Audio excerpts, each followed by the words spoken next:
Hello, I'm Robert. I'm your instructor for this course, Health, Policy, and Politics, and good to see you here. Those of you who I only know online, and those of you who I met at Sabre when you were in your RN program. First of all, I want to thank you for your hard work on this class and your other classes. I know that you have your jobs, your vacations, other things that you do, so we're glad you're participating this summer. I just wanted to go over a few items that came up during this course. First, let's talk about APA style. I would preface my remarks by saying I really don't care for APA style. The in-text citations distract the casual reader, which is us.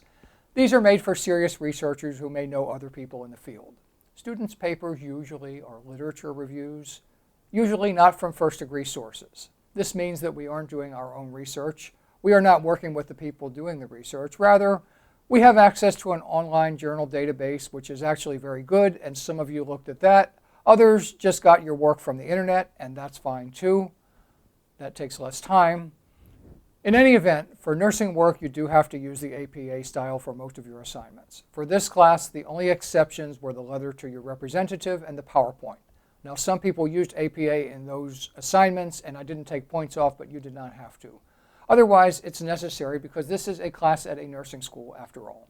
For the short paper at the end, some people used sort of a hybrid style in APA format, but without all the elements. I wasn't too strict about this. I took some points off for missing APA elements, but not too many points. I was taking points off for not having the abstract because APA does require one. However, one of you asked me to clarify that issue, and I researched it a little bit. It turned out that APA does require the abstract for short papers, but many professors do not require the abstract. So I gave you the points back, and that's what the announcement you got was about. A little more about what an abstract is. This is really for people writing journal articles, so researchers can look at a summary of your article before they get the actual article and read it. In the days of paper journals, before we had the internet, there were indexes like psychological abstracts, nursing abstracts, many others. These were thick books with abstracts of articles in them. You would look through these books to see what articles you wanted. Then, if your university library had the journal, the librarian would get the journal. They looked like thick magazines from the storage area. If they didn't have the journal and you really needed it, they might find it at another library and order it for you.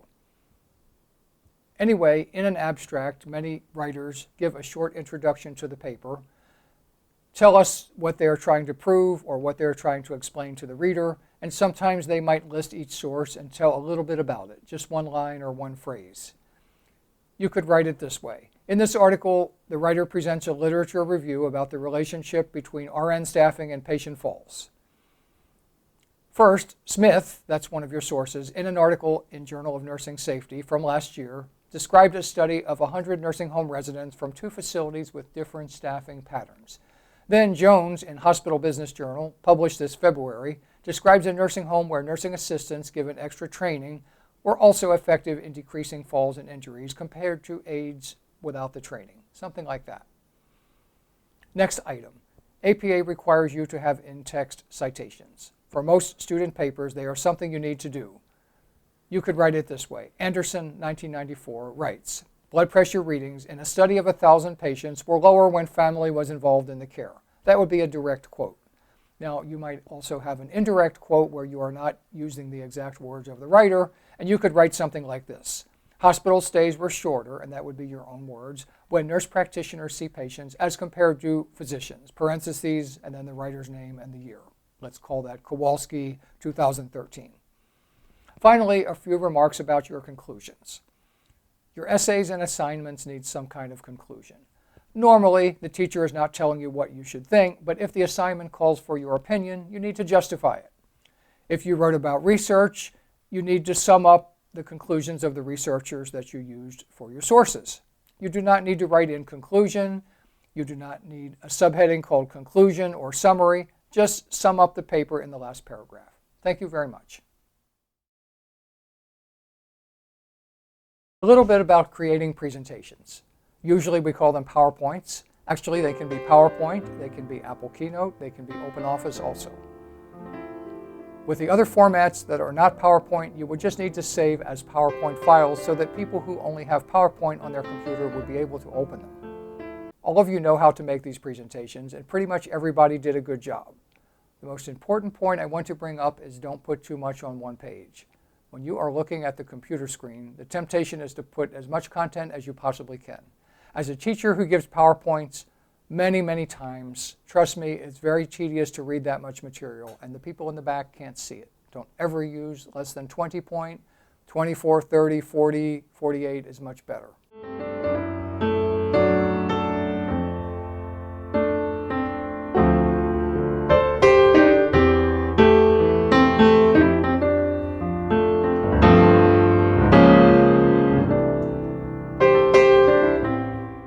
You don't have to use APA format for a presentation, but including references for an academic presentation is a good thing.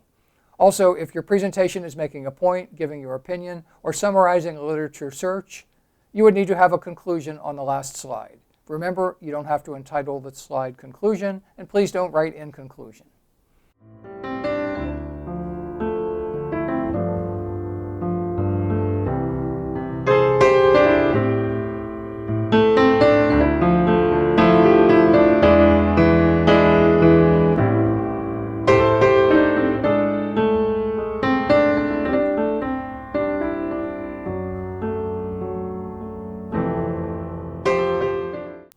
Most of us stick to the themes that are provided by Microsoft or Apple or OpenOffice, but you can make your own themes, or you can download themes from the internet.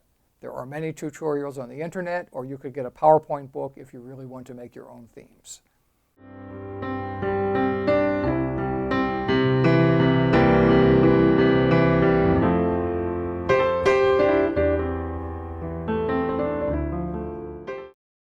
You can do much more with PowerPoint than we usually do, such as include videos. Videos are good as long as you are sure they're going to be able to open when you present the show.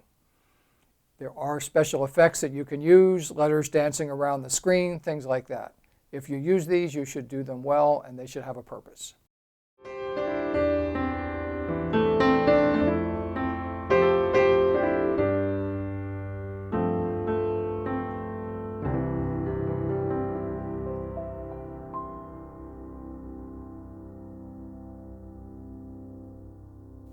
In the assignment here, I didn't require a large amount of slides. For some presentations, you would need more, and others you would need less. But remember, it's really easy to get your viewers bored and lose their attention.